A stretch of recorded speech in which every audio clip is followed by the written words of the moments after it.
A modo de apresentação aí, Gabriel? Aí,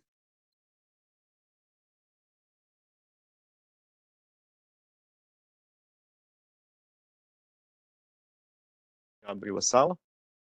abriu? Abriu, Davi? Acho que estamos no ar. Já está aberto. Já estamos abertos aí? Já. Bom dia para todos. Desculpem a demora, a gente estava com um problema técnico aqui de colocar a apresentação. Acabamos demorando esses minutinhos aí. Bom, de novo, bom dia para todos. Bem-vindos aí ao workshop sobre a revisão dos critérios de classificação de instalações estratégicas. Meu nome é Andréia, eu trabalho na gerência de assuntos regulatórios e hoje eu serei responsável por conduzir, juntamente aí com outros colegas do ANS, esse workshop, né, tá? Nós temos... Será que estão todos me ouvindo aqui? Eu estou vendo aqui que tem gente sem áudio. É assim mesmo, André. É assim mesmo? É. Então tá. Então, o objetivo dessa reunião aqui é compartilhar com vocês a proposta que o ANS desenhou, né, de revisão dos critérios de classificação de instalações estratégicas, assunto esse, inclusive, que já vem sendo discutido aqui no ANS há algum tempo, desde 2020, para ser exata, e também ouvir vocês, ouvir o comentário de vocês com relação a essa proposta. Ok? Gabriel, você pode passar para a próxima, então? Então, antes da gente começar aqui, propriamente, a apresentação, eu só queria deixar alguns pontos para a gente conduzir melhor esse workshop, tá? Então, com relação às perguntas, as mesmas podem ser feitas pelo chat aí do evento a qualquer momento. Vocês podem já usar o chat para deixar as perguntas, só que as respostas a gente prefere que sejam feitas apenas ao final da apresentação para que a gente consiga cobrir aí todos os itens da agenda. E caso a gente não consiga responder todas as perguntas que estão no chat durante o tempo aí do workshop, a gente vai respondê-las em seguida e compartilhá-las com vocês através aí do Sintegre. Beleza? Então, vamos passar aqui para o próximo slide.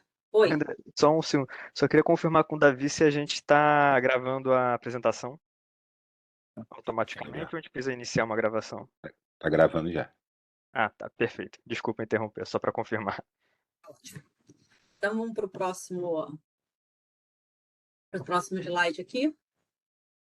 Bom, esse daqui é a agenda do evento de hoje. Então, a gente começa, é uma agenda extensa, né, onde a gente começa aí relembrando um pouquinho esse tema na linha do tempo. A gente começa aí apresentando, fazendo um breve histórico desse assunto na agenda da ANEEL. Em seguida, a gente faz aí um breve histórico também, mas agora com o tema instalações estratégicas, ou seja, quando foi criado, o objetivo, as linhas de ação, os conceitos e alguns outros pontos que são importantes para a gente entender aqui e fazer uma contextualização. Depois a gente fala dos critérios vigentes e suas fragilidades, né, seus problemas, motivo pelo qual, inclusive, nós estamos aqui hoje propondo esse novo critério. Em seguida, entramos aí na nova proposta do ONS e falamos um pouquinho dos seus ganhos e dos novos quantitativos de instalações estratégicas, utilizando esses novos critérios, ou seja, quantitativo que a gente tem hoje e qual que é o novo quantitativo usando essa nova classificação.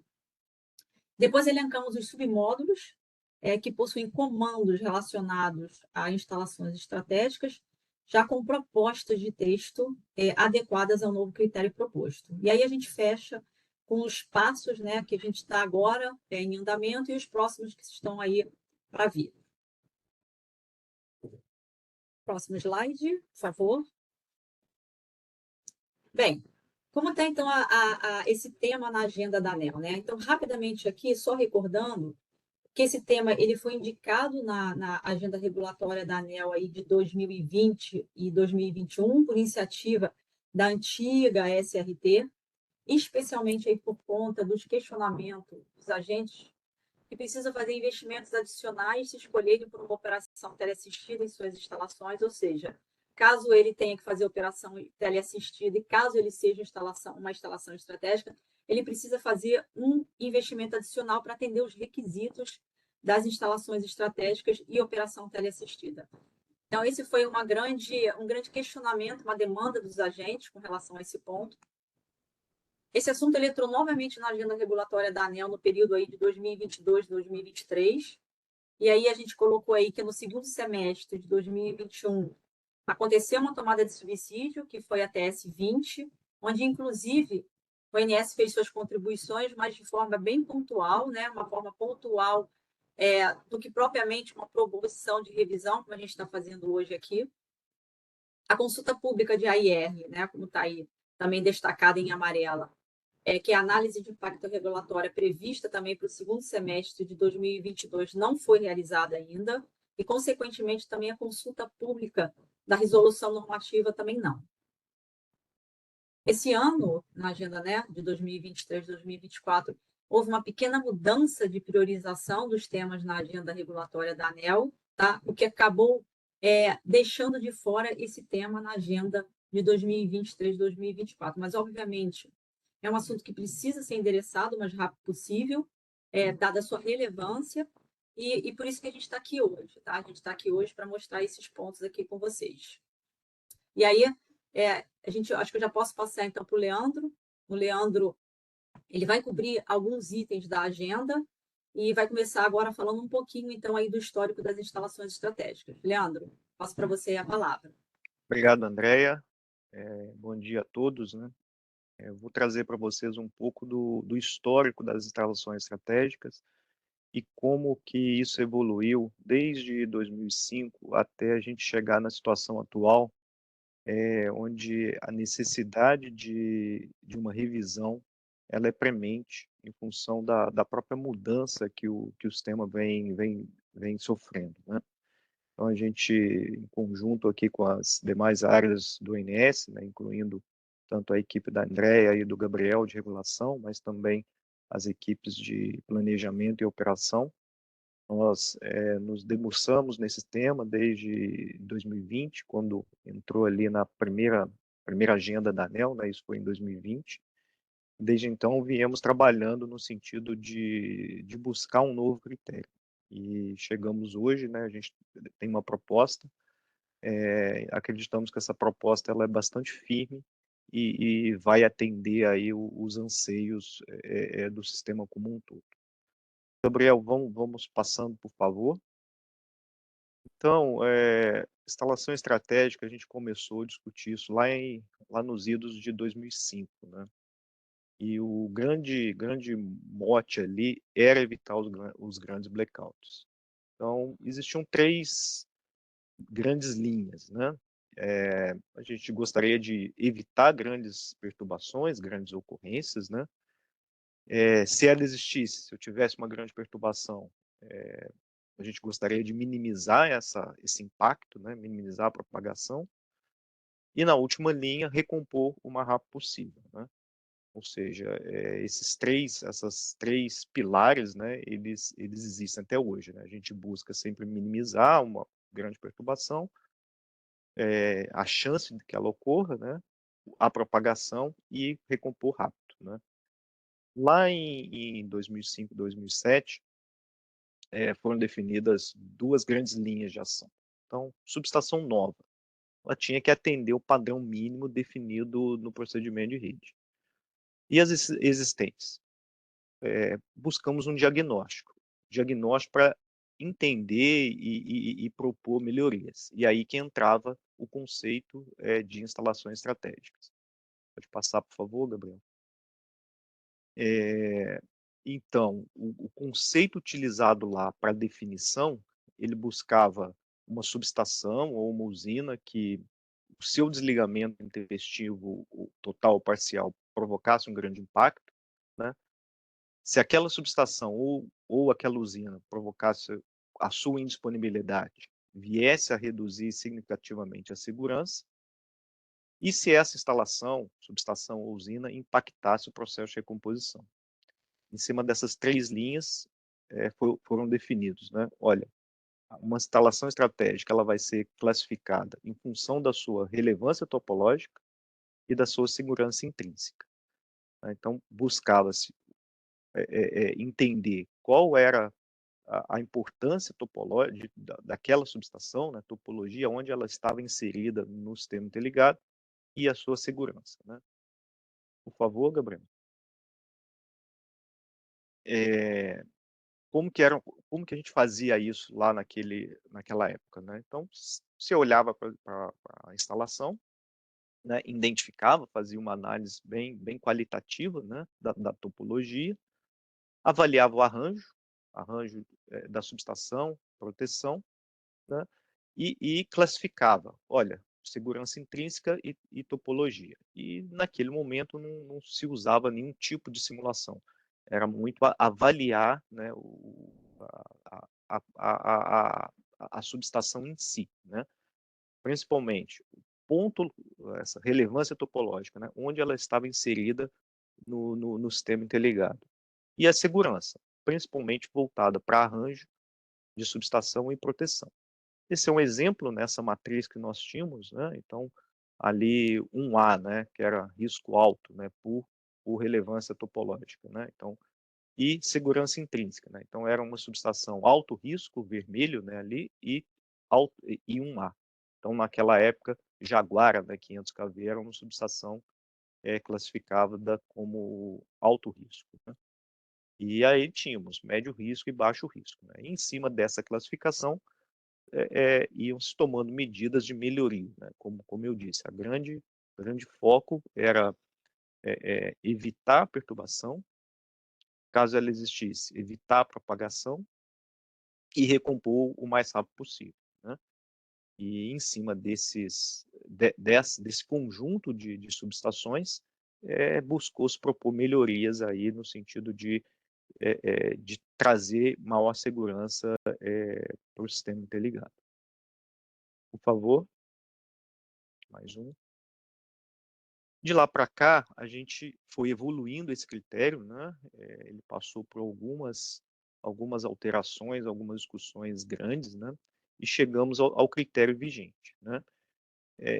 O critério vigente, ele tem uma correlação com os critérios iniciais, né? Porque a gente busca avaliar o impacto, né? O desligamento. Se o desligamento de uma determinada subestação, qual tipo de impacto, né, que ele vem a trazer para o desempenho, né?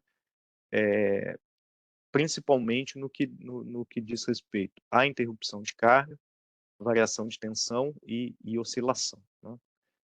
E as instalações foram divididas em subestações, linhas e usinas. Então, hoje, né, o critério vigente, a gente classifica uma subestação, uma linha e uma usina em função do corte de carga, né? Podemos passar, Gabriel, por favor? Então, subestações, por exemplo, né? Então, nós temos ali, em função do montante do corte de carga, né? Então, por exemplo, se eu tenho um corte, se uma subestação, se a perda daquela subestação provoca um corte de carga em 3 estados da federação e com um valor acima de 30%, ela é uma subestação classificada como E1. Se esse corte de carga for 2 estados, mas mantendo 30%, é 2. Se esse corte de carga for um estado ou uma região metropolitana e ainda com 30%, né, é o E3. Né? Então, E1, E2, E3, muito ligado ao montante de corte de carga. Né? Enquanto que E4 indisponibilidade que inviabilize, né, caso aquela subestação, indisponibilidade daquela subestação inviabilize o corredor de recomposição, ela é classificada como E4. Observem que o critério de recomposição ele já era presente lá nos primórdios, né? Lá em 2005, 2007, a gente também trabalhava já pensava no critério de recomposição. Então, isso é subestação, né? Corte de carga.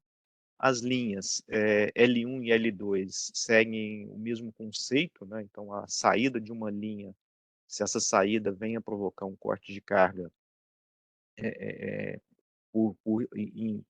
em 3 estados ou em 2 estados, também a gente classifica ali L1 e L2. Já o L3, em termos de linha, é otimização energética, né? Se aquela linha ela provoca alguma perda energética para o sistema. As usinas, né? Então, o 1, né? Aquelas usinas que têm um fator importante no amortecimento de modos eletromecânicos. O 2, as usinas que têm influência grande no controle de tensão. E o 3 é o critério de recomposição, né? Aquelas usinas cuja indisponibilidade vai inviabilizar algum corredor de recomposição. Então, isso é o critério vigente, e pode passar, por favor, o que a gente vem percebendo na medida que aplica esse critério, né? O sistema sofreu uma mudança muito grande, né, lá de idos de 2007 para hoje, né? Então era muito comum no passado a gente ter claro, né, olha, no primeiro semestre a região norte é exportadora de energia e a região nordeste vai receber energia, né? Isso era muito claro. Vamos trazer para hoje essa questão de cenário, né? Isso caiu. Hoje a gente está com a região nordeste exportando energia em função das eólicas, né? E então, como definir um cenário, dado que eu preciso, né, o critério atual, dado que eu preciso fazer uma simulação de um corte de carga, né? Ou seja, fazer uma subestação, por exemplo, eu vou perder aquela subestação e ela vai provocar um corte de carga, né? Eu vou perder aquela subestação em qual cenário? Se a gente for fazer a imaginar os cenários que temos hoje no país, os cenários energéticos, percebe que é quase impossível definir qual cenário eu tenho que fazer, né? Tem várias combinações de cenários energéticos, né? O próprio cenário de carga, né? Antigamente estava muito claro que a carga o comportamento da carga, né? Então a gente já viu que a carga hoje a maior carga que a gente tem no horário da tarde, né? Que antigamente isso era a carga média. A própria carga ela tem uma influência muito grande da MMGD, né? Então que carga nós vamos utilizar para determinar se uma subestação é estratégica ou não, né? Além disso, você depende sempre de uma simulação. E esse tipo de simulação hoje ele ficou bastante complexo, dado o próprio crescimento do sistema, né? Então, antigamente, a gente perdia uma subestação, a subestação não era tão interligada, né? Dependendo da subestação, em termos de simulação, isso era mais fácil fazer, né? Dado que eu estou com dificuldade de fazer a simulação, eu não tenho, eu tenho uma dificuldade enorme de reprodutibilidade dos resultados. Isso impacta muito, né? Então, na medida que a gente precisa estar sempre revendo essas subestações, né? Eu posso, num determinado período, numa determinada janela de tempo, ter uma subestação como estratégica, na próxima janela de tempo, na medida que entra uma obra no sistema, essa subestação deixa de ser estratégica.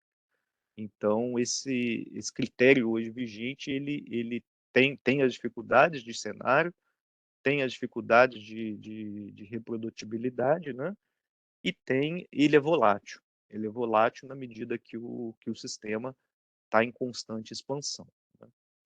Então, em cima desses três pilares, né, a dificuldade na definição de cenário, de carga, intercâmbio, né, essa complexidade de simulação e reprodutibilidade, paramos, né, principalmente isso começou em 2020, como comentei mais cedo, né, olha, precisamos rever esse critério, né.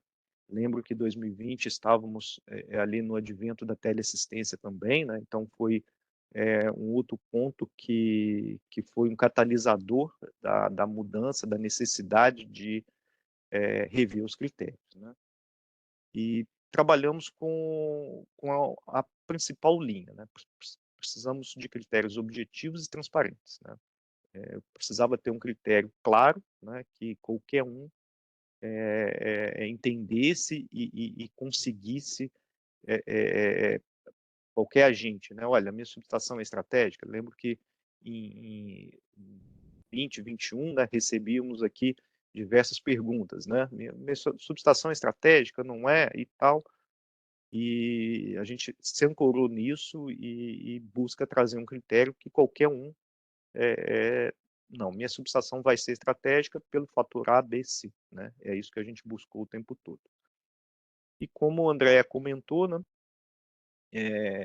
isso está na agenda regulatória desde 2020, né, desde 2020 exatamente, e agora, 22 e 23, a gente avançou bastante, já fizemos algumas interações com a ANEEL apresentando esse critério, e entendemos que ele está maduro o suficiente para a gente dar esse passo de alteração. Por favor, Gabriel. Então, qual que é a proposta, né? O critério de recomposição, ele se mantém. Observem que o critério de recomposição, desde 2005, ele é pontuado, né?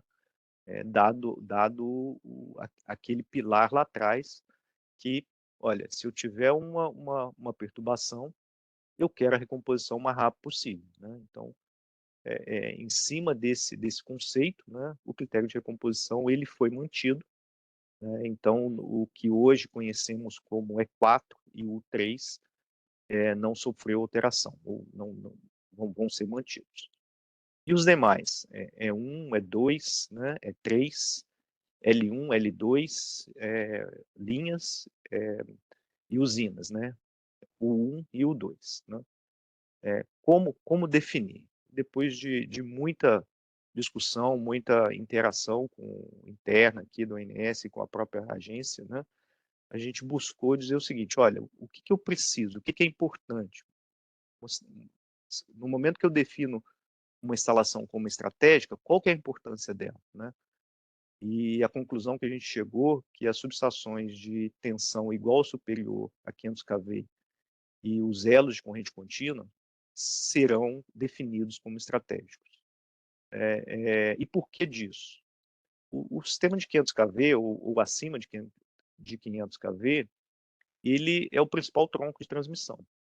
Tá? Então, depois de muitas interações, como eu comentei, né, que não foi simples chegar a esse critério, né, mas a proposta é que toda subestação de 500 ou acima, né, ela venha a ser estratégica, tendo como base que esse é o principal tronco de transmissão de energia do país. Né?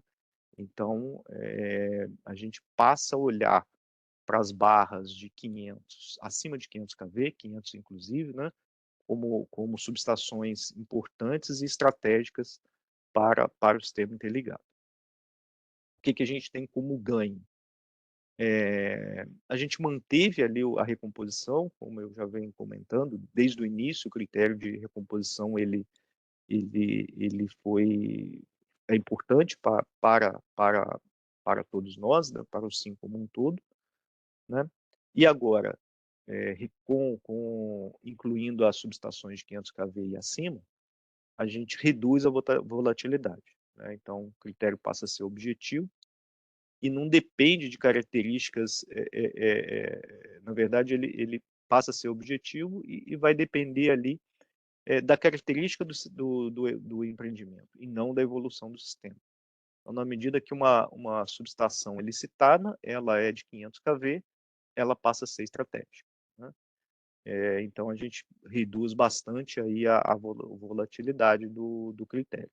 E recomposição, como eu disse desde o início dos conceitos de instalação estratégica, a recomposição está presente. Com a teleassistência ganha uma importância maior e tudo que a gente precisa, né, após uma grande ocorrência, é recompor com o menor tempo possível. Então, essa é a proposta. Né? Repetindo, né? Então, corredor de recomposição, né, instalações que participam dos corredores de recomposição e cuja indisponibilidade inviabilize o processo de recomposição fluente, e subestações com nível de tensão igual ou superior a 500 kV, incluindo as barras dos elos de corrente contínua. E não temos linhas de transmissão mais. Né? muito porque, se a gente pensar no critério atual, né, a perda de uma linha, o próprio critério N-1, ele já cobre isso, né. Gabriel, podemos passar, por favor? Então, um resumo, né, está falando aí dos corredores de composição e das instalações acima de 500 kV, né. E a gente foca a rede de operação, né, o critério está aplicado em cima da rede de operação, tá. Por favor, Gabriel. Fizemos uma análise, né, do impacto, né, então hoje nossa lista ela possui 860 instalações, e a proposta, essa lista reduz aí para 609. E onde está essa grande redução, né? Então, ali marcadinho de vermelho, né, a gente percebe que o critério atual indicava somente 123 subestações estratégicas, né, e agora são 187, o que faz todo sentido, né? Porque, como eu disse, o grande mote é observar e ter um cuidado maior nos principais troncos de transferência de energia. Então, teve um aumento substancial ali nas barras acima de 500 kV. Tá? Por outro lado, as instalações fora da rede básica, ali a gente destaca o 138 kV e o 69, tá? Que possuíam instalações classificadas como estratégicas, deixam de ser estratégicas. Tá? De novo, focando o tronco de transmissão de energia, onde a gente transmite a maior parte da energia. É lógico que se uma subestação ela foi importante para o corredor de recomposição, tanto é que a gente tem ali algumas de 138 que são importantes para o corredor de recomposição, então elas foram mantidas. Tá? Então essa é a nossa proposta. Vou passar agora para o Gabriel, que a gente tem todo um impacto, esse impacto não é pequeno, ele é grande, numa gama aí dos nossos procedimentos de rede. Então, Gabriel, por favor. Bom dia a todos. Eu sou o Gabriel, sou engenheiro aqui na área regulatória do ONS, e então essa proposta que o ONS está fazendo sobre os critérios, ela tem um rebatimento, né, impacto em diversos processos também dentro do ONS, que são descritos nos procedimentos de rede.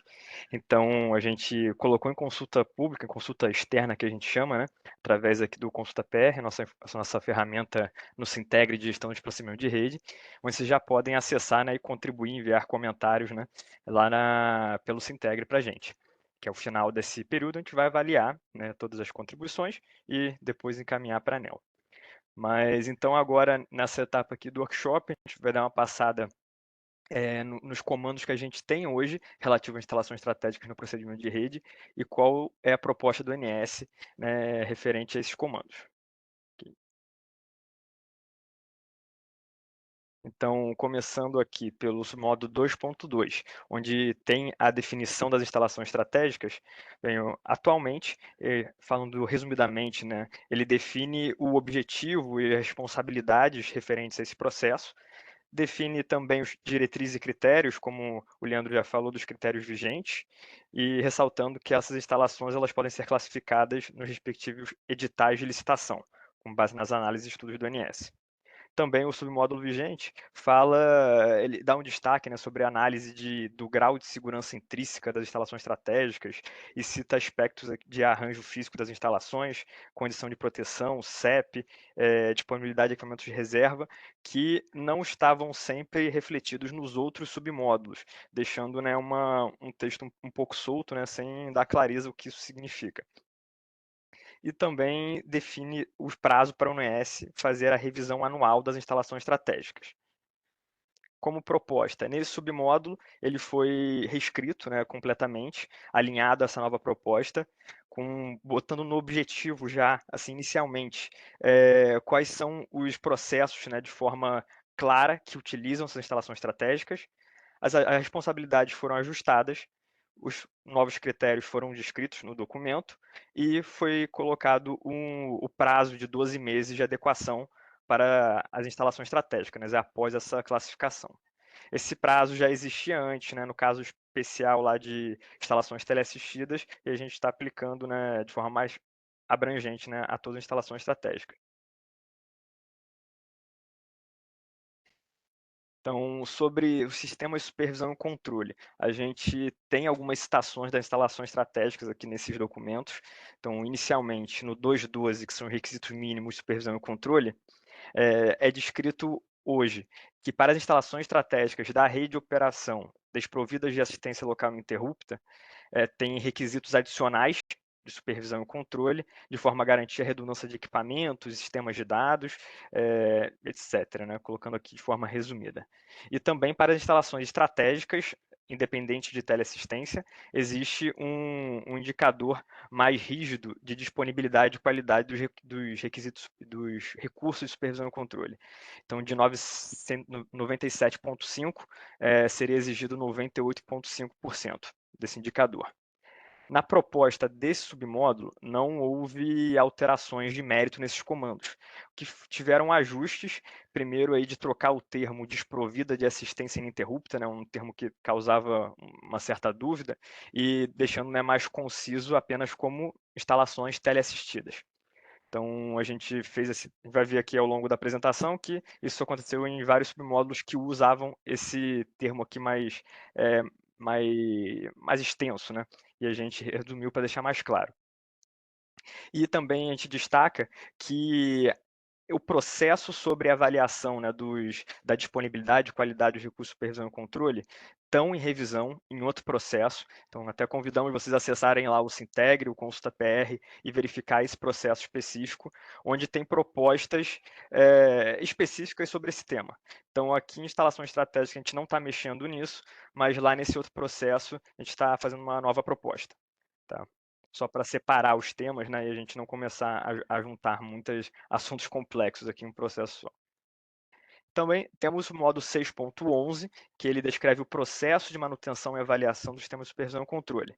Atualmente, a gente tem que, para as instalações estratégicas, é dito que o ONS emite um relatório de ocorrência, né, o RO, resultando dessa avaliação, quando um ou mais SSL, né, o sistema de supervisão e controle, ou o TR, a unidade terminal remota, saírem de serviço ou perderem comunicação. Mas, na prática, né, o que descreve esse processo do RO é outro submódulo, é o submódulo 6.2.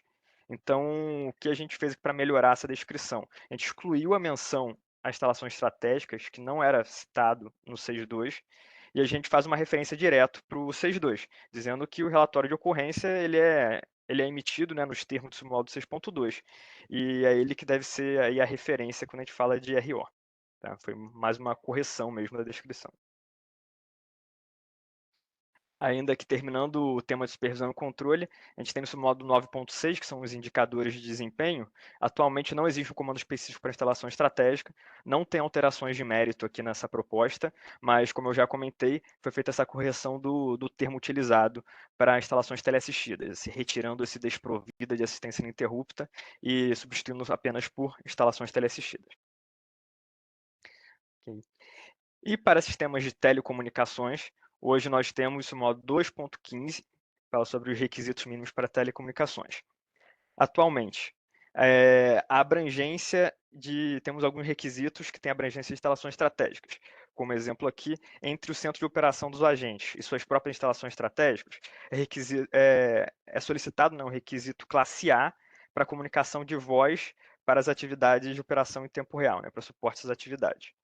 E entre o centro de operação dos agentes e as suas instalações estratégicas teleassistidas, é requisitado também um requisito classe A para comunicação de dados para suporte às atividades de operação em tempo real. Nesse submódulo não foram realizadas alterações de mérito nesses comandos, esses requisitos são mantidos, apenas com esse ajuste aqui do termo do desprovido de assistência ininterrupta. E agora, entrando em critérios para estudos e para operação, que a gente tem descrito nos submódulos 2.3, né, de estudos elétricos, e no 2.5 para o critério de operação. No submódulo 2.3, é colocado que para instalações estratégicas, nas premissas e critérios para os estudos do Parpel, é dada ênfase à análise de disponibilidade adequada de equipamentos de reserva. E também para intervenções com desligamento e instalações estratégicas, tipo E1, E2 e E3, e com arranjo de disjuntor em meio, são descritos alguns critérios específicos para aprovação da solicitação de intervenções. Então, nesse submódulo, a nossa proposta é excluir esses textos mais genéricos. Além desses dois, tinha um texto no início do submódulo falando de forma bem abrangente sobre instalações estratégicas.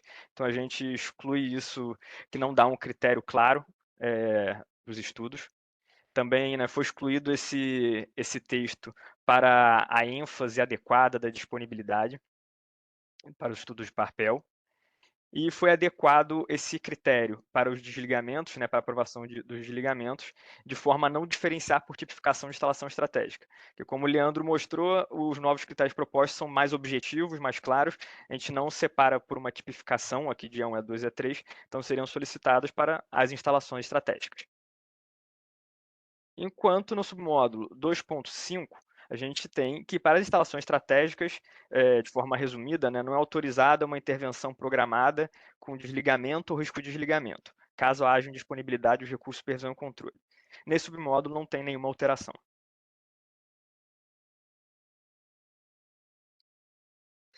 Avançando aqui nos outros processos que têm alguma citação, né, impacto de instalações estratégicas, também temos o acompanhamento da manutenção dos equipamentos e linhas de transmissão. Atualmente, existe aqui, para instalações estratégicas, tanto de transmissão e usinas tipo 1, né, na modalidade de operação tipo 1. Os agentes precisam elaborar, né, um PC, o plano de contingência, e também tem a elaboração do RMU e do RME, né, o relatório de manutenção de urgência e de emergência, para instalações que tiveram defeito reincidente nos últimos 12 meses. E para as usinas tipo 1 e estratégicas, existem também outros comandos adicionais, como estabelecer uma política de planejamento, técnica de manutenção, assim como elaborar e disponibilizar ao ONS um plano de manutenção desses equipamentos. Nesse submódulo, tiveram algumas propostas de melhorias e correções, principalmente relacionado à abrangência, né, desse processo. A gente torna mais claro, né, que às vezes tinha um certo truncamento aí da abrangência, a gente tentou separar, deixar isso bem claro, com algumas correções e melhorias. E também foi excluída um trecho que repetia uma parte do processo do submódulo 2.2. Então, para evitar repetições, a gente só exclui, deixando apenas a referência ao 2.2. Quanto à previsão meteorológica, temos o submódulo 4.8 sobre acompanhamento, previsão meteorológica e climática. Atualmente, o ONS emite um boletim chamado Boletim de Tempo Severo, caso seja identificado tempo severo nas regiões das instalações estratégicas. Aí sendo então bem direcionado para as linhas de transmissão estratégicas, inclusive. Na nova proposta, a gente não está criando uma classificação para linhas de transmissão estratégicas e fizemos uma correção nesse submódulo, inclusive, porque a gente corrigiu, né, trocou o termo de região das instalações estratégicas por o termo de onde é realizado o monitoramento meteorológico, que inclusive nem todas as instalações estratégicas, né, tinham esse monitoramento, então até uma correção do processo nessa proposta. Para os requisitos operacionais e a operação teleassistida, né? Que, como vocês sabem, né, a operação teleassistida é um assunto que andou muito de mão dada com o assunto de instalações estratégicas, então a gente juntou aqui nesse bloco de alterações. Temos o submódulo 2.16, que são os requisitos operacionais para o centro de operação e instalações da rede de operação. Atualmente, temos que instalações estratégicas desprovidas de assistência local interrupta, né, as teleassistidas, têm requisitos específicos de redundância em equipamentos e sistemas, como para o monitoramento supervisório. E também, para instalações estratégicas teleassistidas, novamente, existe um requisito mais rígido para o indicador de teleassistência. Nesse submódulo não foi feita nenhuma alteração de mérito dos requisitos, eles são mantidos apenas com essa correção, né, de trocar o termo desprovida de assistência local, assistência ininterrupta, para instalações teleassistidas, tornando mais claro assim na aplicação. Temos o módulo 5.10, que descreve o processo relativo à operação teleassistida das instalações da rede de operação. E para as instalações estratégicas, tipo E1, E2 e U3 teleassistidas, né, no comando atual, existia essa exigência do envio do DART, a Declaração de Atendimento dos Requisitos para Teleassistência. E para instalações estratégicas teleassistidas, né, em geral, havia esse prazo de 12 meses após a classificação, né, para adequação. Como mencionei, né, isso foi colocado de forma mais geral para todas as instalações estratégicas. Como proposta, o ONS aqui nesse submódulo explicita que existe a responsabilidade e prazo para o agente informar o regime de assistência, não se restringindo aí somente à mudança, né, que era a forma que estava escrito hoje no submódulo. Vamos exigir o DART para todas as instalações estratégicas, não separando, né, mais pela tipificação, que não vai existir mais essa diferença. Como já falei, o prazo vai ser movimentado para o módulo 2.2, né, evitando duplicações do comando. Também é feita aquela correção desse termo desprovida de assistência ininterrupta e outras pequenas melhorias de texto que sem uma alteração de mérito. Ainda aqui sobre os requisitos operacionais da operação teleassistida, entraram também algumas propostas nos submódulos 7.15, que é a emissão de DAPR, né, Declaração de Atendimento aos Procedimentos de Redes, para instalações de geração, e também para a emissão do termo de liberação para instalações de transmissão. Né? Então, hoje, as usinas classificadas na modalidade de operação tipo 1 e tipo 2 têm que declarar se a estrutura atende aos requisitos do submódulo 16 e informar o regime de assistência.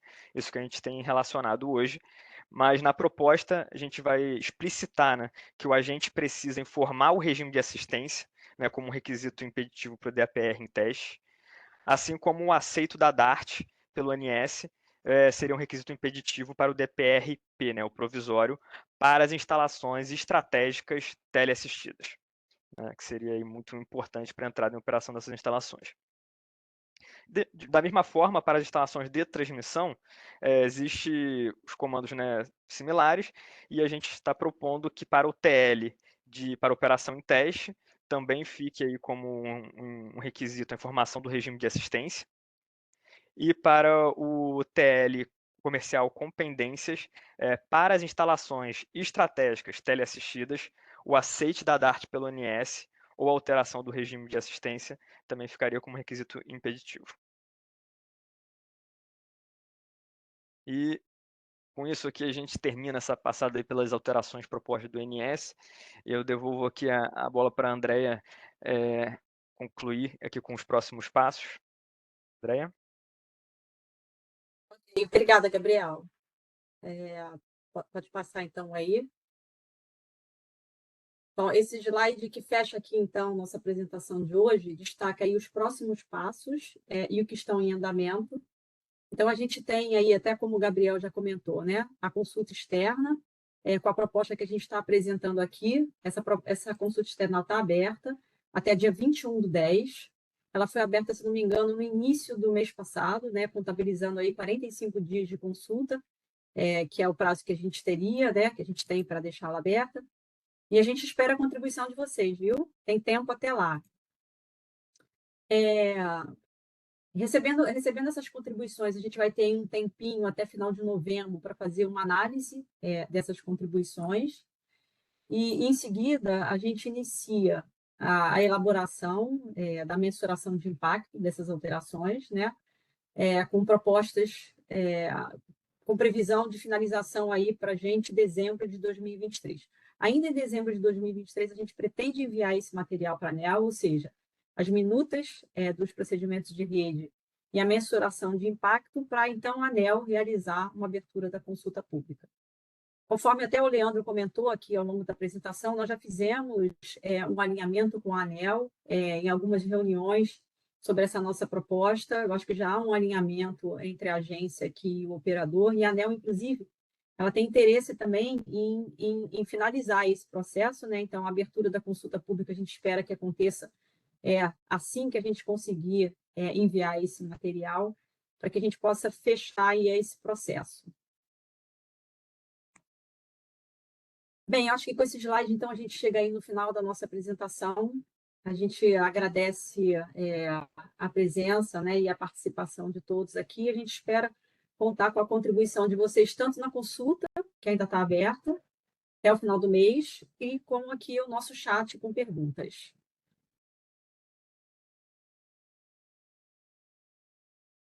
Então, a gente pode passar, né? A gente pode passar, então, aqui para as respostas às perguntas que estão no chat. Mais uma vez, lembrando que se a gente não conseguir fechar todas as questões, a gente envia em seguida.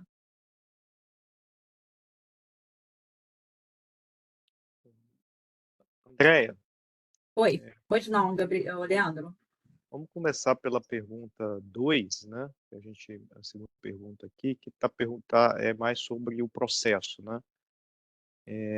Eu acho que é uma pergunta da Chess, tá? Desculpa, André, podemos começar as perguntas? Eu acho que sim, né? Podemos sim, Leandro. Estou aqui também olhando ela em paralelo aqui no chat. Tá, então eu vou começar com a pergunta da Chess, e vou ler, tá? Então, em termos práticos, hoje está vigente a NT 150, ciclo 21-23. Como será o processo até a adequação das instalações definidas pelos novos critérios? Entre CE-ONS, aprovação ANEEL, divulgação de nova NT e atendimento a novos critérios pelas empresas. Então, obrigado pela pergunta, acho que é bem relevante como que a gente vai seguir, né? Então, uma primeira informação, né? A gente, dado a dificuldade, né, essa nota técnica 150, ela está vigente, então não pretendemos emitir uma nova nota técnica, né, dado a nossa dificuldade. Então, o rito agora é passar pela consulta pública, a gente ter toda a alteração de procedimento de rede, né, e a partir daí ter uma nova lista de instalações estratégicas. Então, esse foi um combinado, né, que não vamos atualizar essa NT 150 e a próxima lista ela já vai considerar os novos critérios. E aí a gente depende de passar por todo o rito de aprovação do submódulo. Mas alguma outra questão, André, que você queira complementar? Não, acho que você está correto. Só lembrando que, né, o 500kV, assim, não existe nenhuma lista, né? Assim, o 500kV você já nasce sabendo, né, que o 500kV, se você optar por ser teleassistido, que você tem que atender os requisitos, né? Então, isso já é uma lista mais perene, mais, né, segura. Então, vou passar para a próxima. Foi da CPFL. Vou ler a pergunta. Diante de um cenário... Oi, André. Não, pode ir. Diante de um cenário do SIM, onde as subestações apresentam a realidade de multiagentes, os proprietários de cada um dos módulos que estão integrados, acessando essa subestação, deverão atender os requisitos de uma subestação estratégica. A resposta é sim, se essa subestação for de 500kV, né? Então, ou de recomposição. Então, se eu tenho ali, isso vai muito em cima da teleassistência, né? Então, a gente tem a questão da teleassistência, então eu tenho uma subestação de 500kV, aquele vão de saída, né, ele também será estratégico. Tá? Algum outro comentário da equipe aqui? Tá. É isso mesmo. Passando para a próxima pergunta. Não está aqui, André, depois verifique, por favor, aí a terceira pergunta, não está aqui a empresa, tá? Mas eu vou ler aqui. Sendo a subestação superior a 500kV, como fica a necessidade de atender os critérios para os equipamentos de nível de tensão inferior que estão presentes nessa subestação? Por exemplo, subestação 525-230.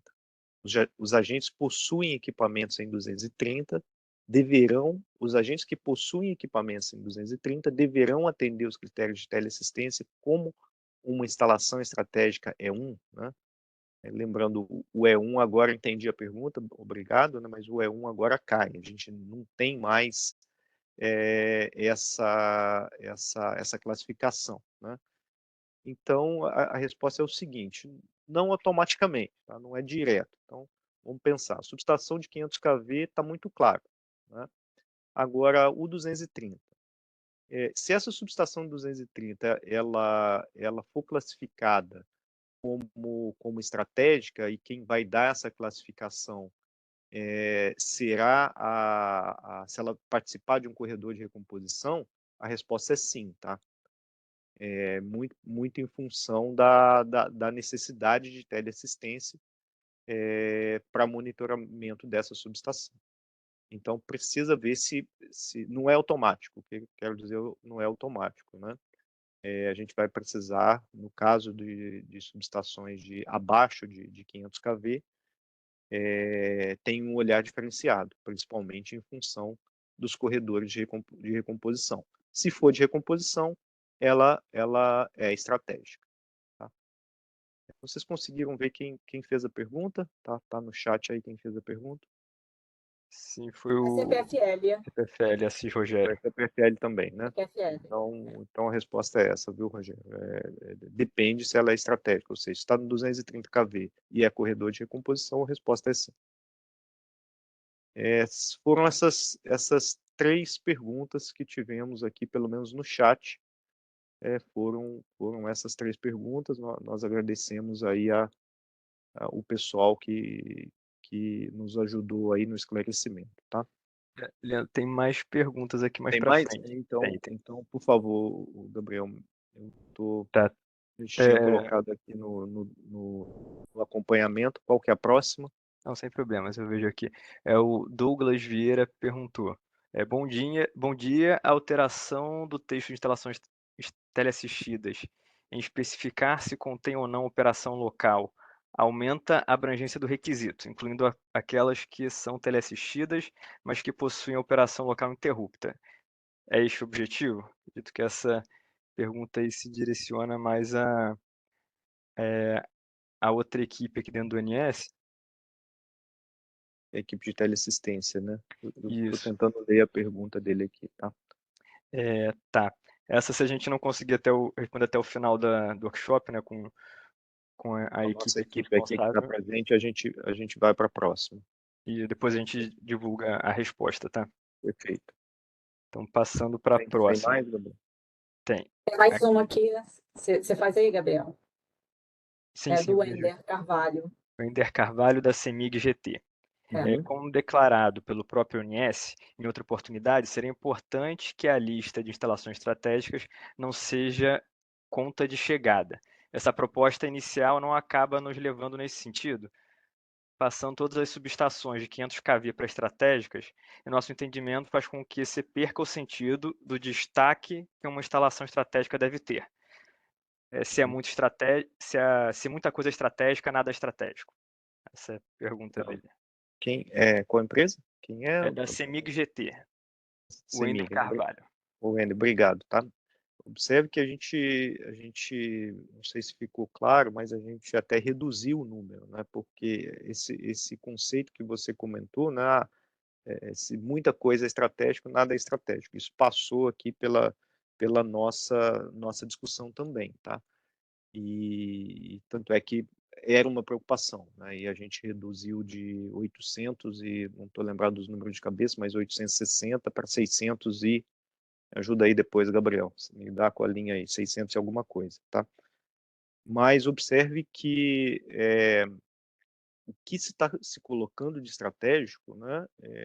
Vamos começar com o corredor de recomposição, né?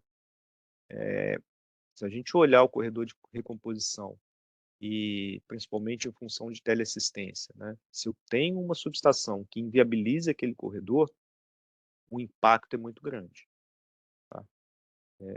Para a recomposição, né? Então esse é o critério 1. O critério 2, 500 kV, são subestações de porte, né? São subestações onde, como eu comentei mais cedo, onde as principais transferências de energia elas se dão pelo tronco de 500 kV ou acima, né? Então foi em cima desse conceito, onde principalmente em termos de transferência de energia, que nós trouxemos o 500 kV para a estratégia. Tá? Em termos de número, como comentei, houve até uma redução. Tá? 609, de 860 para 609, Para né? 609. Ok, obrigado, Isso. André. Conseguimos responder a outra pergunta ou Vamos lá. Depois a gente volta na outra. Acho que a gente não. Vamos avançando aqui, depois a gente retorna nela, pode ser? Tá bom. Tá. A gente tem algumas perguntas aqui perguntando sobre a disponibilização da apresentação. Sim, a gente depois vai divulgar aí inclusive a gravação com o arquivo da apresentação, né? E as perguntas que não conseguimos responder hoje, a gente também divulga a resposta, tá? Então temos algumas aqui do Braz da Brat, do Valmer, tem algumas pessoas perguntando isso. Mas a próxima pergunta técnica tem aqui a do Douglas. Temos daqui do Meronides Joanel Ramos, que ele diz: o critério de instalações da rede de operação de nível de tensão igual ou superior a 500 kV diz respeito a toda a subestação ou apenas aos módulos geral, ao módulo geral acima e igual a 500 kV e suas conexões? Tá, isso dividiu a pergunta aqui em algumas, Leandro. Quer responder essa primeiro e depois eu continuo? A subestação, né? É a subestação de 500 kV. Inclusive, os módulos, né? Eu acho que a pergunta 1 a gente foi a respeito dos módulos, né? Os módulos de saída ali de 500 kV, eles também farão parte, tá? Tá. E a segunda parte da pergunta dele é o critério dos corredores fluentes de recomposição de respeito a cada subestação por completo ou apenas aos barramentos e módulos de conexão que estão relacionados nas respectivas instruções de recomposição do ONS? Exatamente isso, nas instruções, o que estão relacionados nas instruções, tá? Perfeito. Quer dizer, só complementando, Gabriel, a gente pretende ter uma lista, né? E essa lista vai trazer toda essa indicação, né? Então, assim que passar por esse processo de mudança de procedimento de rede, a gente pretende montar uma lista, divulgar essa lista e tudo mais para que isso fique mais claro, tá? Então, uma próxima pergunta, o Assis Rogério da CPFL, ele também solicita deixar a nota técnica 150 com material de apoio para avaliação. A gente pode avaliar, né, divulgar junto depois. Não, sem problema, podemos divulgar, tá? Tá, beleza. Temos uma outra pergunta do Evandro. Ele fala que tem uma dúvida sobre o prazo estipulado de 12 meses para a implantação de melhorias. Para efetividade, estaria atrelado à concessão de reforços oficialmente pela ANEEL? Isso também está ligado lá à teleassistência. Uhum. O pessoal da teleassistência, se não conseguir responder agora, a gente coloca no site depois. Perfeito. Essa fica para depois. A Ângela Guimarães, da Eletrobras Chest, ela também menciona aqui o prazo de adequação de critério para subestações existentes, que é atualmente 12 meses. Considerando as dificuldades do rito do SGPMR e até a sua implementação, não se pretende alterar esses prazos. Acho que tem também a ver com a mesma pergunta questão. é alterar os prazos, né? Entendi que a pergunta é alterar os prazos. A princípio, não, né? Porque segue o rito, que isso já está definido, né? Mas é uma questão, foi Ângela, né? Que a gente ainda está em consulta pública, entendo que as sugestões a gente pode discutir, correto, André? Correto, né, Gabriel? Corretíssimo. Né? Correto, Então, Leandro. fique, Algo que a gente tem que adequar todos, a gente tem que fique à adequar o vontade prazo. para contribuir aí na consulta pública, tá?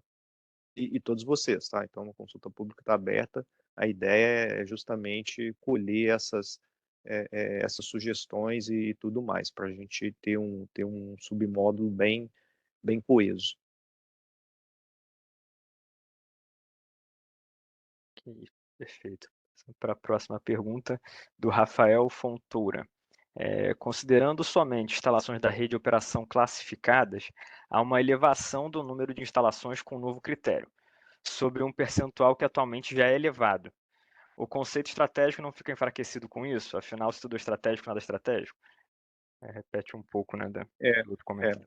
Rafael, obrigado, né? Mas a gente entende que o 500 kV é importante, tá? A gente entende que o 500 kV e os corredores de recomposição, eles precisam ser estratégicos, tá? Então, esse é um entendimento que tivemos internamente a ONS, tá? E focando, você comentou, né? Focando rede de operação, onde nós temos, o ONS tem a gestão, tá? No critério atual, percebe que existiam até barramentos que estavam ali, como mostramos, no 69 kV e no 138, né? Então, é muito em cima dos ativos, né, que a gente que trabalhamos na rede de operação.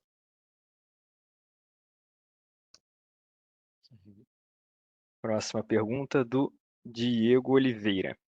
Bom dia, em alguns casos o ONS define que a nova instalação entrará na fase fluente de recomposição meses após a sua energização.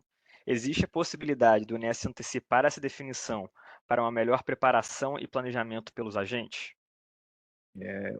Obrigado, Diego, você tem razão. Em algumas situações que a gente precisa estudar o corredor, a subestação entra e depois a gente indica se ela está ou não no corredor de recomposição.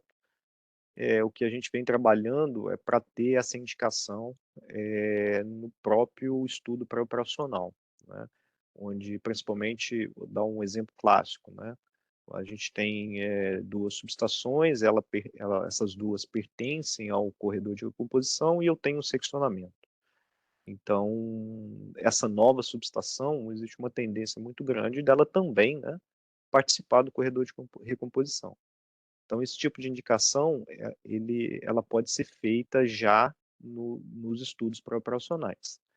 Por outro lado, quando nós temos um corredor novo, aí a gente não vai conseguir reduzir, né, ou seja, não vai conseguir, a subestação vai entrar, mas posteriormente, dado que é um corredor novo, uma definição nova, a classificação vai vir, será a priori mesmo. Então temos realmente essa dificuldade, vamos tentar minimizar, principalmente em termos de subestações que irão seccionar linhas e subestações que já pertencem ao corredor, tá?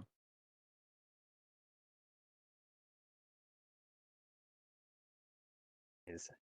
Então, passando para a próxima, nós temos aqui pergunta do Murilo Leonardo, que ele diz: bom dia, para nivelamento do entendimento, para as instalações que participam do processo de recomposição fluente, somente serão consideradas instalações pertencentes à rede de operação?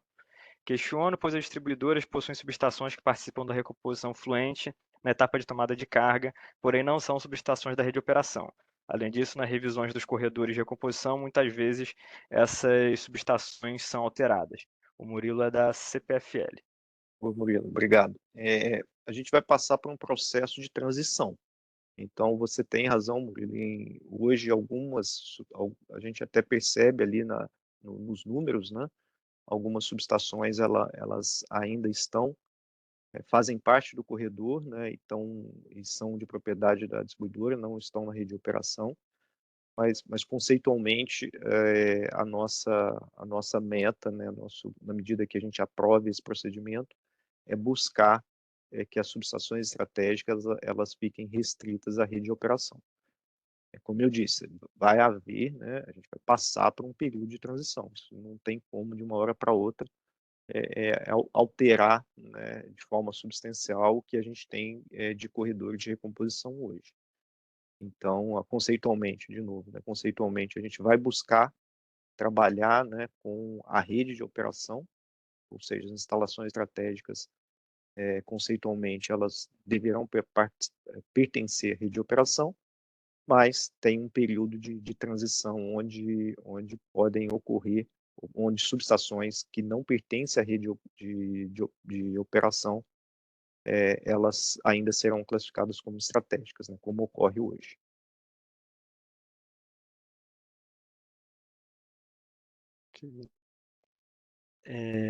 Como próxima pergunta, a gente tem... Peraí, vamos ver se a gente recebeu mais.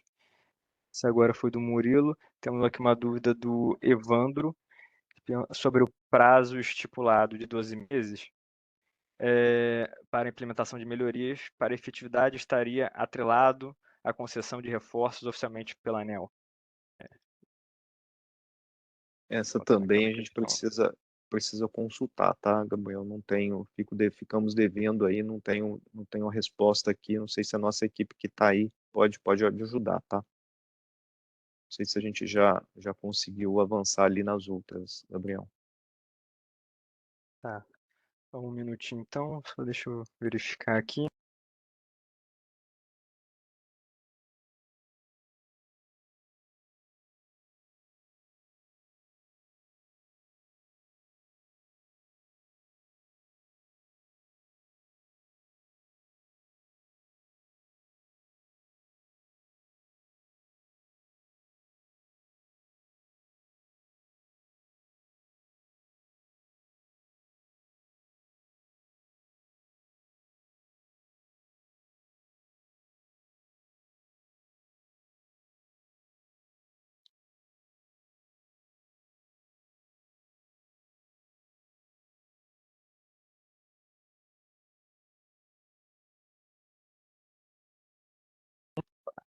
Bom dia, Alexandre Demarco, aqui também da área aqui de operação. Bom dia, Alexandre, tudo bom? Bom dia, tudo bem?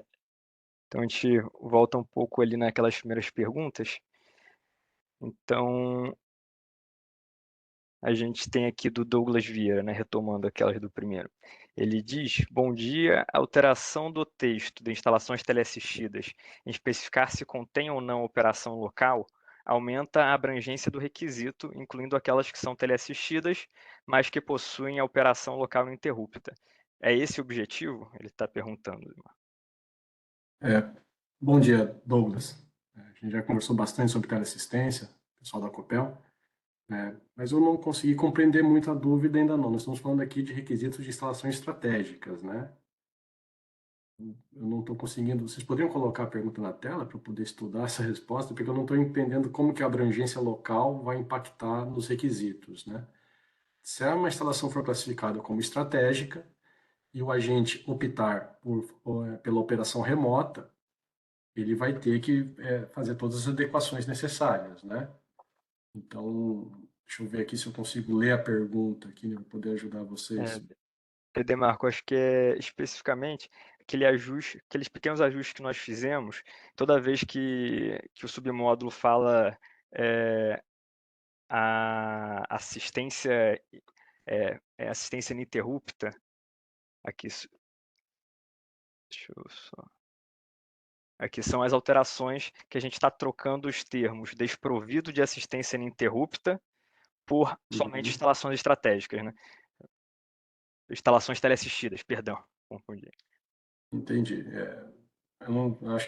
Acho que é melhor isso a gente pegar essa pergunta para poder responder, né, escrito, né, para a gente entender, melhor. para entender os detalhes, né, mas eu queria só deixar aqui, para não deixar nenhuma informação para os agentes, né, o conceito, né. A instalação estratégica é o objeto desse workshop, a teleassistência é um processo que se utiliza dessa informação, né, então aqui nós estamos aqui rediscutindo toda a nova formatação de definição de instalação estratégica. As instalações aqui definidas como estratégicas serão utilizadas no processo de teleassistência ou operação remota, né? E aí o agente que optar pela operação remota, e sendo classificado como instalação estratégica, ele vai precisar atender aqueles requisitos diferenciados, né? De câmera, monitoração de chaves. O conceito é esse, sabe, Gabriel e Leandro? Mas eu me conheço bem, já trabalhamos juntos com o Douglas, aí eu vou pegar a pergunta dele com mais calma e poder responder com mais detalhes, só para entender toda a nuance. Tá joia, obrigado, Alexandre. Nada. Perfeito. Também existem essas perguntas do Evandro que a gente tinha pulado, que ele falava sobre o prazo de adequação e se estaria atrelado à concessão de reforços pela ANEEL. Também sobre a relação disso com teleassistência. Pode comentar, Demarco? O prazo de adequação, mais uma vez, né, a filosofia ao agente ser notificado, né, clarificado a ele, que ele é uma instalação estratégica, ele tem até 12 meses para fazer suas adequações necessárias. Entendendo sempre, né, que a teleassistência, a operação remota, é uma opção do agente. Né? Então, não isso já é conhecido de quem trabalha com esse tema, né? Ela não é passível de remuneração, de reforços, todo esse processo atrelado a esse GPMR, por ser uma decisão de negócio do agente, né? Então, hoje, né, não temos esse atrelamento, já no processo de hoje mesmo, no momento atual, não temos esse atrelamento das adaptações de teleassistência com o vínculo do SGPMR, Gabriel. Então, hoje são processos desassociados, né, distintos. E aí, né, Alexandre, que Isso a gente está... Pode Oi, André. falar, desculpa, Leandro, pode falar. O submódulo entendo que essa questão de prazo está associada à teleassistência, né? E o submódulo em consulta é o de instalação estratégica, né? Perfeito. É que Só pra como gente são não processos misturar. Isso. Só para não misturar, eles estão conjuntos, né? Andam juntos, né? Mas hoje a gente está, o que está em consulta pública é de instalação estratégica, são os critérios. Perfeito, Leandro, perfeito. Tanto que isso que eu acabei de falar já é vigente hoje, tá? A questão Sim. de ação já é vigente hoje.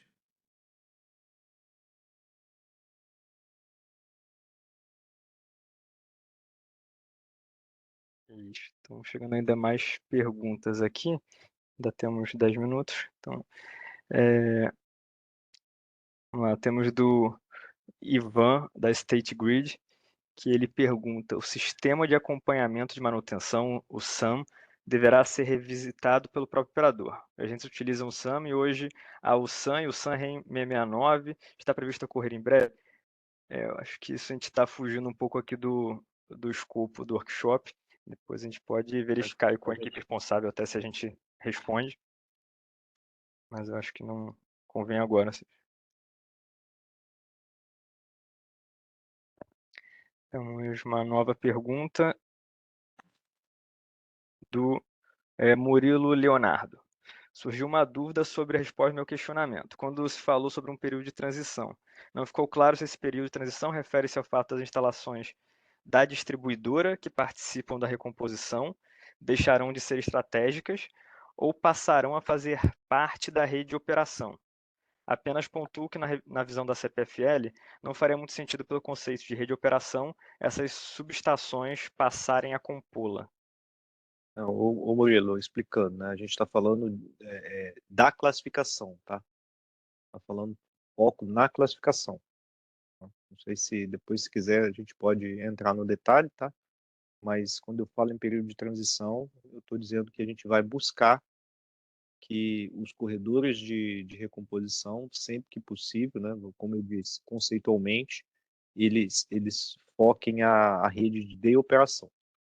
Só que tem um período de transição, como a gente não faz isso da noite para o dia, tá? Então, a gente está focando que vai haver um período de transição onde subestações hoje consideradas estratégicas, existem subestações hoje consideradas estratégicas e que não fazem parte da rede de operação. Elas serão mantidas, né, porque o principal é o corredor de recomposição, a gente precisa rever esse corredor de recomposição. Tá? Sendo possível que o corredor de recomposição fique na rede de operação, essas subestações deixarão de ser estratégicas, elas não vão migrar para dentro da rede de operação. Isso a gente está falando de forma conceitual, tá? E essa transição, esse trabalho que a gente vai precisar fazer, né? E aí vai ser caso a caso, à medida que a gente tenha o procedimento aprovado. Tá? Se depois, Murilo, não ficou claro, a gente pode conversar com calma, tá? Tem os nossos contatos aí, né, Gabriel? A gente tem os contatos pode entrar em contato e a gente pode conversar sobre o tema, tá? Ok. Uma última pergunta que consta aqui é do Luiz Gustavo. Ele pergunta se o barramento de 230 kV numa subestação de 500 kV também é considerado estratégico. Teoricamente, não. Teoricamente, não. É o barramento de 500 kV. Tá? A exceção, ou se for o 230 kV, ele só seria estratégico se esse barramento pertencer a um corredor de recomposição e a sua indisponibilidade venha inviabilizar esse corredor.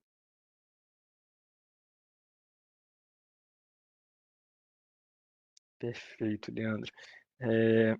Então, aqui de perguntas até que eu recebi aqui no privado já foram todas. Já estamos chegando aí também aos últimos 5 minutos e não temos mais perguntas. É só falar aqui que já chegaram 2. Então, aproveitar os últimos 5 minutos. Diego Oliveira pergunta, depois da reclassificação, qual é o prazo para a emissão do DART? DART é a Declaração de Atendimento de Requisitos de Teleassistência, né? Isso, possivelmente, Gabriel, nós vamos ter que trabalhar falo até para Andréia, Gabriel, um aspecto regulatório. Toda vez que a gente tem uma transição de regulação, a gente tem que aplicar alguma linha de transição, né? Hoje nós temos o prazo para o envio do DART. Eu imagino que vai ter algum marco, né, Gabriel? Que a partir, Gabriel e Andréia, né? Que a partir daí valerão as novas instalações de estratégicas, né? E aí sim, a partir daquela data, terá que ser acordada aí um prazo para a emissão das DARTs. Tá? Então a gente precisa primeiro finalizar esse processo regulatório da definição de instalações estratégicas, do conceito, publicar essas novas instalações estratégicas e aí ter um marco aí de adequação. Mas eu creio que isso vai ser tudo bem transparente e bem divulgado para os agentes envolvidos, né? Perfeito. Diego agradeceu aqui no chat. E última pergunta, lembra de você, do Ivan, que ele pergunta, lembra você que todas as atividades dos agentes em relação ao estabelecido ao 6.9 é feito pelo SAM. Por isso mencionei. Tá certo, Ivan. Depois a gente vai verificar a sua pergunta e ver com a equipe responsável aqui para responder, tá? Com isso, acho que podemos concluir, pessoal. Temos mais alguma consideração? Gabriel, só uma questão, né? Primeiro a gente agradece aí as perguntas, né? A participação de todos, né? E estamos com a consulta aberta, mas qualquer agente fique à vontade para nos procurar, a gente pode fazer, tirar dúvida e conversar sobre o critério, tá? Então fique à vontade aí para procurar o ONS, caso a gente não tenha atingido aqui o entendimento total da proposta que a gente está fazendo, né? Então fiquem à vontade aí para procurar o ONS e a gente esclarece aí as propostas novamente, tá? Então, nos deixamos aqui, estamos à disposição aí de todos para qualquer novo esclarecimento, se necessário, tá? Mais uma vez, agradecer todo o processo aí, eu acho que a gente está dando um passo muito importante, né, nesse requisito nesse processo de instalação estratégica, né? A gente tinha uma dor muito grande com o critério vigente, né? Uma dificuldade de aplicar imensa, como a gente já comentou, e entendemos que a evolução ela é muito bem-vinda e traz um ganho para todos, tá? Então é em cima disso que a gente está pautando aí esses critérios, tá? Então agradeço aí a todos a participação também. Então, fechar, vou fazer mais uma vez também o agradecimento pela participação, pelas perguntas. E a gente reforça mais uma vez que é importante vocês fazerem as contribuições. Acessem lá o Consulta PR. Eu acho que o Gabriel deixou o link aqui no chat. A gente tem até dia 20 para ouvir vocês. A gente quer deixar esse processo um processo melhor, o melhor processo para todos, né? Então, acho que as contribuições são bem-vindas. E lembrando também que a gente vai liberar, então, a apresentação, a gravação e as perguntas que nós não conseguimos cumprir aqui, né, hoje. Tá. Houve um pedido da nota técnica também, tá, André? Então, Isso, nota liberar técnica a gente vai junto colocar. a nota Isso, técnica também. 150, né? Correto. Acho até que está no Sinteg, mas a gente pode colocar aqui com o material, tá? A gente divulga depois. Realmente mandei no chat aqui o link do Consulta PR, nosso sistema, e qualquer dúvida de utilização também, a nossa central de atendimento está sempre disposta aí a ajudar vocês. Pessoal, muito obrigado pela presença. Obrigada. Obrigado, Bom gente. dia para todos. Bom dia, um bom